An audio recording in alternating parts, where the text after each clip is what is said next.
Hello, good afternoon, Iloilo City. We are here nasa Days Hotel. So, this afternoon, I'd like to share to you kung ano yung mangyayari tomorrow.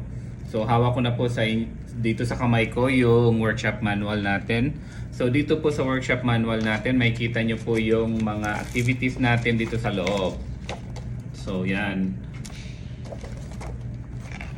So, dito sa loob, may mga questions na dapat nating sagutan. Malalaman po natin to tomorrow kung paano to sagutan, and then mag-iikot din po yung speaker natin na si Miss Juvie Kamwa.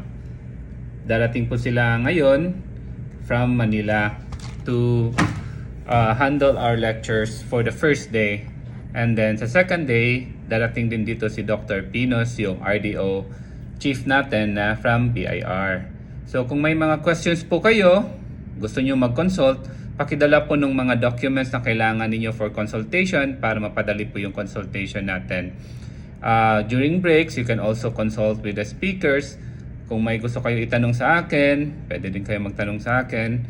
Basta about business lang po. Yung sa accounting, iwanan na natin yun sa mga expert na sila Dr. Pinos at si Miss Juvie Kamwa.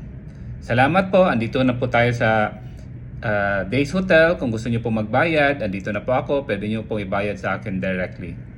Tomorrow na po yung event natin. 8 AM magsa-start na po tayo. Salamat po.